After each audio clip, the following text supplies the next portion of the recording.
Hey everybody, it's Charlie from Daily Motor, and welcome to the sound system demo of the 2021 Mercedes GLC and its 8-speaker audio system. This is going to be an in-depth review. We're going to take a look at how the infotainment system works, take a look at audio inputs and controls and adjustments, speaker locations, Apple CarPlay, and Android Auto. Then we're going to go out on the road and listen to these sample tracks while we're rolling, and I'll give you my thoughts at the end. Now if you don't care about any of that stuff at the beginning and you just want to hear the music, go ahead and click forward in the video. We've got chapters to get you right to the tunes. And if you're sick of hearing these same tunes week in and week out for every car, sign up to become a Daily Motor member, and you can see our customized sound system tests, and you can even request songs for us to test on these cars.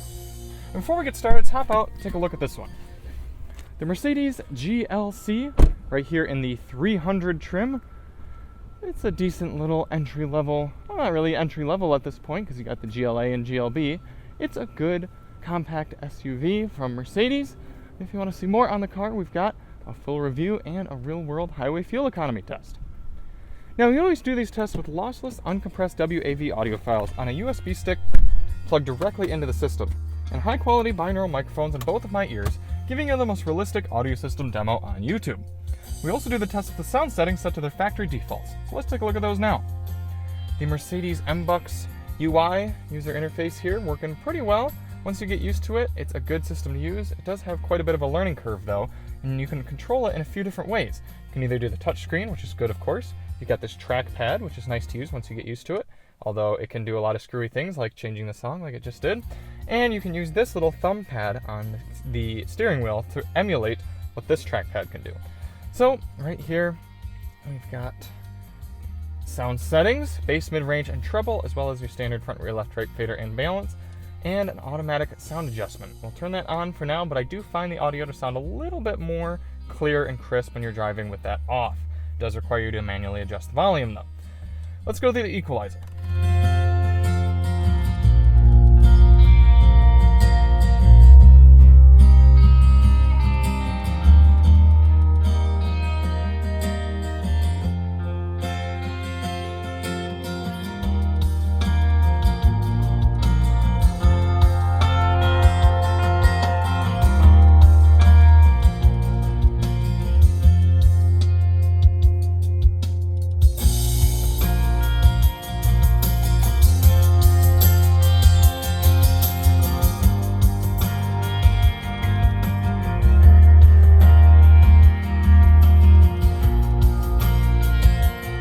Audio controls in the GLC, a few different ways to do that. You've got this nice volume roller down here. You can kind of use it with your thumb if you're just grabbing it, or if you're using the trackpad, you sort of use maybe your third or fourth finger there to sort of scroll it.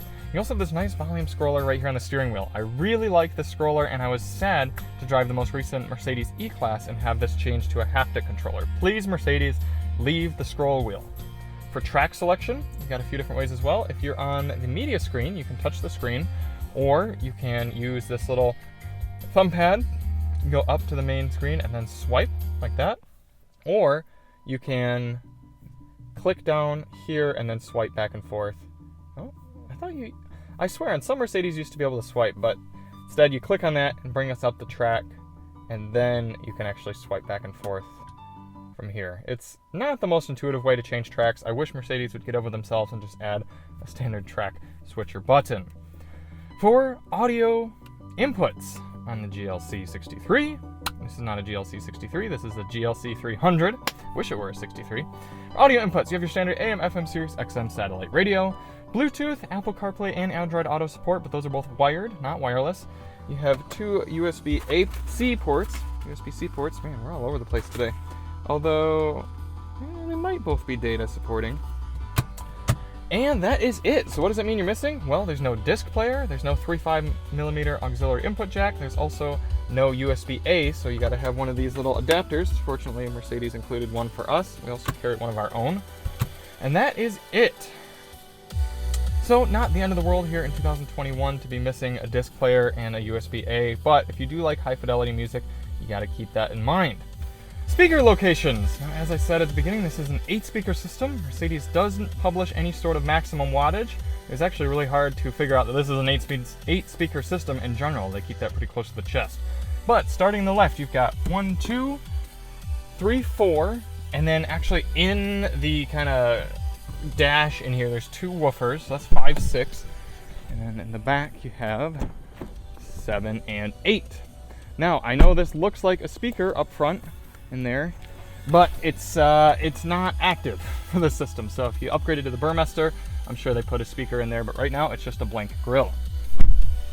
Apple CarPlay and Android Auto demonstrations. We'll start out with CarPlay. There we are. We see Apple CarPlay started up, kind of taking up a center bit of the screen there, not a full screen, but maps aren't loading because we don't have a data connection. You see your music, and you can see settings. All right, Android Auto. There we go. Android Auto comes up in the same format. You can see we've got our Waze maps here, very responsive. Open up one of your music players. This is Tidal. You got your home app screen. You can go down to settings as well. All right, let's get this thing fired up and get on the road.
whole lot of exciting stuff going on with this sound system, but it's solid and nothing is coming through incredibly harsh or grating on the ears or very poorly mixed. So it's very indicative of a bass luxury audio system.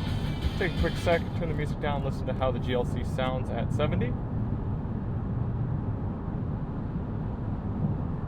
Fairly refined in here. Could use a little bit quieter tires, but overall the sound deadening is pretty good. For this next one, we're going to turn the bass all the way up, see how this sounds. Oops, that's down.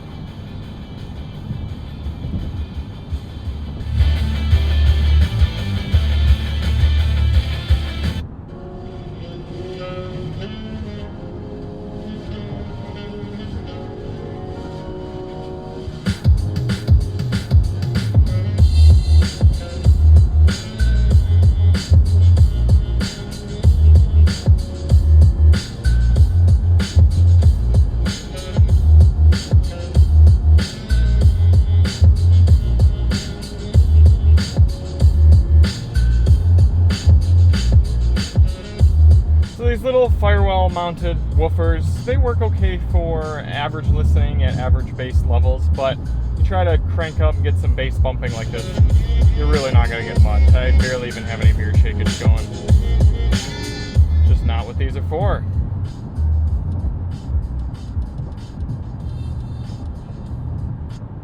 Whoops. I miss physical controls.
Wrapping up my thoughts on the bass 8-speaker system here in the Mercedes-Benz GLC 300.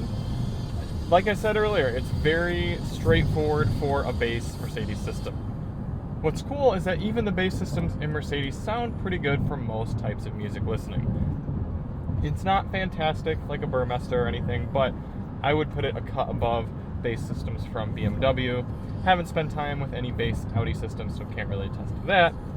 Either way, it's okay. It's actually decent for just objective sound quality. For a new car, I'd be putting it up in just barely squeaking in the B tier. However, for a luxury vehicle and kind of factoring in the learning curve for this infotainment system, the lack of some inputs, no wireless Android or Apple CarPlay, it'd be falling down to a C tier subjectively.